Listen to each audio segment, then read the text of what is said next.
I love cookies. They are America's most favorite snack. There's so many different types of flavors and consistencies, and there's pretty much a cookie for everyone.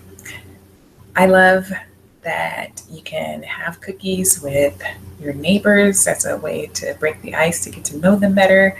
I love that you can take them to a church function and build relationships after that with friends. I love that you can even just make them at home and enjoy them with your family. Cookies are a great way to spread happiness and strengthen relationships. Growing up, my mom would often make cookies, and I loved her cookies, but I especially loved her snickerdoodles.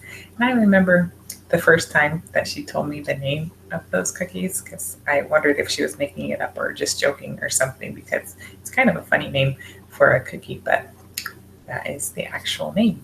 And it's uncertain the origin of the name of the snickerdoodle. Nobody knows where it came from, but that's what we call them.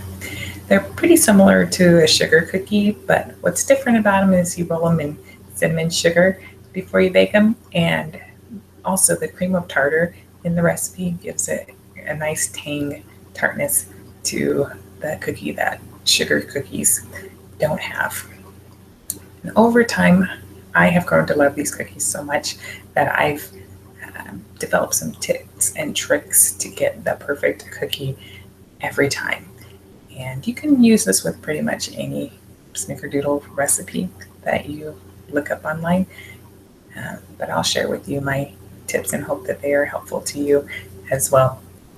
In my recipe that I use shortening, not just regular shortening, butter flavored shortening, and that adds to the richness of the cookie flavor. It works out great.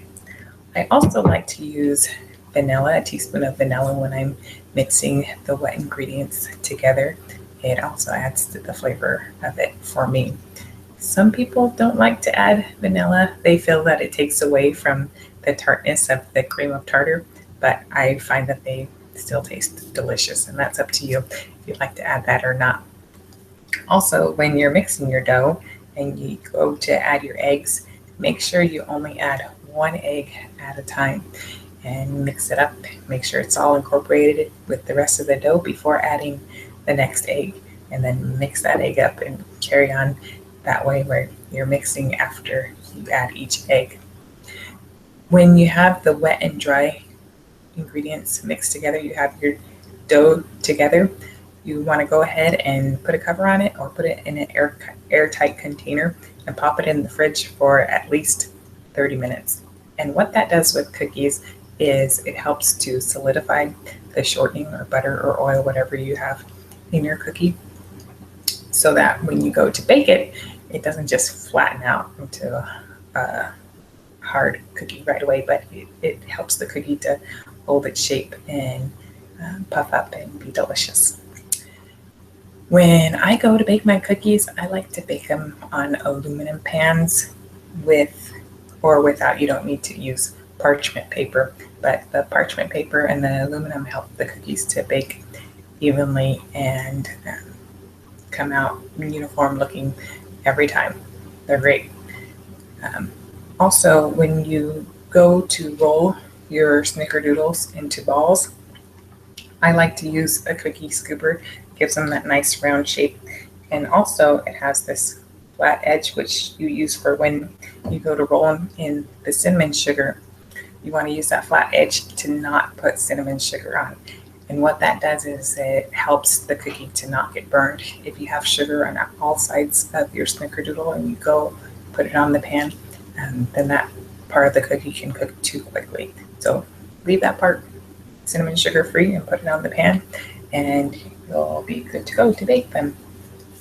When you go to bake them, you want to keep a close eye on them because they only take about 8 to 10 minutes to bake.